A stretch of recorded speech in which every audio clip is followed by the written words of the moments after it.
Located about 17 miles southeast of downtown San Antonio, Elmendorf was founded in the late 1800s and officially incorporated in 1885. The town was named after Henry Elmendorf, a former mayor of San Antonio and a mayor figure in the development of the San Antonio and Arkansas Pass Railway, which passed through the area. That railway line was central to Elmendorf's early growth, turning it into a hub for agriculture, ranching, and trade in Bexar County. By the early 1900s, Elmendorf was a modest but functional rural town. It had essential services like a post office, general stores, cotton gins, and a few saloons. The population was small, mostly farmers, laborers, and families who had lived in the area for generations. The pace of life was slow and quiet, the kind of town where everyone knew each other and word traveled fast. Despite its proximity to San Antonio, Elmendorf remained largely rural and isolated for much of the 20th century. The town was surrounded by open land, brush, and fields, which made it a good place for farming or for hiding things. These remote qualities later played a role in helping certain crimes go unnoticed or unsolved for long stretches of time. During the Great Depression and into the 1930s, Elmendorf, like many small Texas towns, faced economic hardship. Prohibition had ended, but many residents still made money off of bootlegging and under-the-table activities. It was around this time that Joseph Ball became a prominent and curious figure in the area. He opened a bar just outside of town limits, which he named the Sociable Inn, and added an unusual feature in the back: a live alligator pond. In a place like Elmendorf, where entertainment was limited and locals were used to minding their own business, it didn't take long for Ball to gain attention, and later, notoriety. This rural, close-knit, and often overlooked town would become the backdrop for one of Texas' most disturbing and enduring crime stories. A story that started with rumors, strange disappearances, and whispers about women who vanished without a trace, and ended in one of the state's most infamous true crime cases.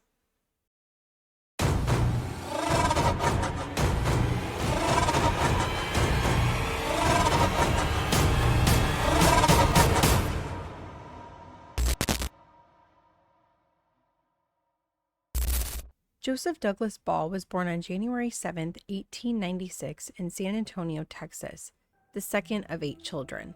His father, Frank Xavier Ball, owned a successful farm and later opened a general store that became a key part of Elmendorf's early development. Joseph's brother, Raymond Ball, would go on to become the first mayor of Elmendorf. Ball enlisted in the U.S. Army in 1917 and served during World War I, reportedly seeing combat on the Western Front.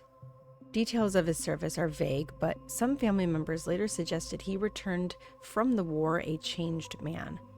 After being discharged in 1919, Ball became involved in bootlegging during Prohibition.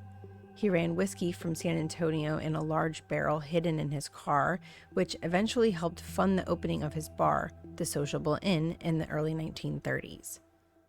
At the Sociable Inn, Ball became known not only for his bar, but for a bizarre attraction behind it: a concrete pool filled with live alligators. He bought 5 alligators and held public feedings, charging customers to watch as he threw in scraps of meat, stray animals, and allegedly anything that would get a reaction. This gruesome spectacle earned him notoriety and the nickname the Alligator Man. Ball was described as a tall, physically attractive man with a charming demeanor. He hired several young women to work at his bar, many of whom also lived in rooms behind the establishment. Among them were Minnie Goddard, Dolores Goodwin, and Hazel Brown. All 3 had relationships with Ball at different times, and 2 of them would later go missing. Minnie Goddard disappeared in June of 1937. She was 25 years old, reportedly close to Ball, and had an ongoing tension with another woman at the bar. According to later testimony, Ball took her to a secluded spot near Ingleside, made her undress, and shot her in the head. Her body was buried in a shallow grave among the sand dunes. At the time of her disappearance, Ball claimed that she had run off with another man to Corpus Christi and even hinted that she had been pregnant. In the spring of 1938, Hazel Brown also vanished. She had been involved with Ball and had reportedly planned to leave him after meeting someone else.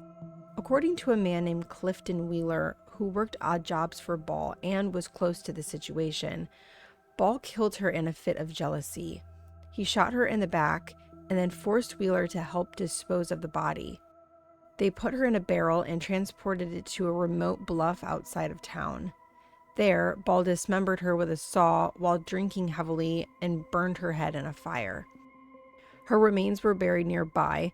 Arms, legs, torso, teeth, and skull fragments would later be recovered. Suspicion around Ball grew when locals began questioning the sudden disappearance of several women known to have worked for or were associated with him.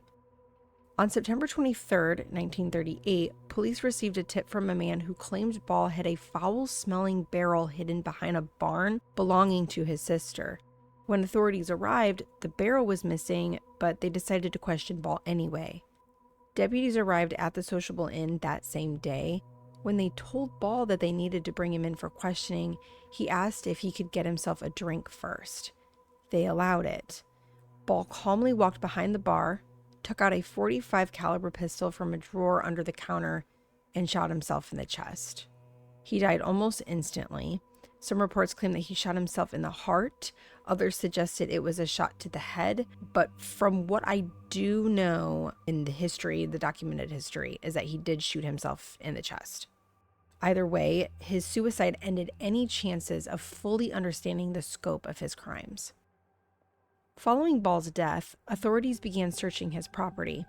They discovered bloodstains, a blood-covered axe, and more disturbing clues. Most notably, investigators found a scrapbook behind the bar filled with photographs and letters from dozens of women. Some of these women were never identified or located, fueling speculation that the number of Ball's victims might have been far greater than confirmed. Clifton Wheeler was arrested and eventually confessed to helping Ball dispose of the two bodies. He led police to the burial sites. Many Gators remains were found in the dunes near Ingleside, while Hazel Brown's body parts were located near the bluff where they had been buried months earlier. Wheeler was convicted as an accessory to murder and served 2 years in prison. Ball's wife, Dolores Goodwin, who had vanished during the investigation, was later found alive in California. In a later interview, she denied rumors that Ball had fed human remains to his alligators and claimed that only 2 women had been killed. Despite the urban legend that Ball disposed of bodies by feeding them to his alligators, no physical evidence ever supported that claim. The alligators were later turned over to the San Antonio Zoo, and the alligator pond at the sociable inn was drained. To this day, the only confirmed victims of Joseph Ball were Minnie Goddard and Hazel Brown. However, the number of missing women linked to him, along with the contents of his photo album, suggests he may have killed many more. Estimates up to 20 potential victims, although no additional bodies were ever found. Ball became a part of Texas folklore, sometimes confused with fact due to the sensational nature of his crimes. He inspired books, articles, and even a loosely based horror movie titled Eaten Alive. Yet, behind the mythology, the confirmed facts point to a disturbed man who abused his power and charisma to lure women to their deaths. His violent end prevented justice from being fully served, and the lives of those he harmed were lost in an era where records were poorly kept, women's disappearances often ignored, and small-town murders could be buried as quickly as the victims themselves. Joseph Ball's name lives on in infamy. Known as the Alligator Man, Butcher of Elmendorf, and Bluebeard of South Texas, his story has extended beyond historical records and fiction. In 2021, more than 80 years after his death, Ball was featured in The Dead Files, a paranormal investigation series on the Travel Channel. In Season 15, Episode 7, titled The Butcher, a family in Texas reported experiencing severe and terrifying hauntings. The women in the home were suffering from incubus-like behavior from an entity. This can correlate with being touched inappropriately, being held down, being assaulted, things to that nature. The investigators, Cindy and Steve, concluded that the spirit tormenting the household was none other than Joseph Ball. According to their findings, his ghost continued to exert power and cruelty in the afterlife, allegedly feeding off of pain and fear in much of the same way he had in life. Turns out, this family's home was sitting just blocks from Joe Ball's stomping grounds. While skeptics debate the legitimacy of such claims, the fact that Ball's name still surfaces in both historical and supernatural contexts speaks volumes about the dark legacy he left behind. What remains undeniable is that Joseph Ball was responsible for the murders of at least 2 women, that he likely killed more, and that his twisted legacy continues to haunt the quiet town of Elmendorf long after his death.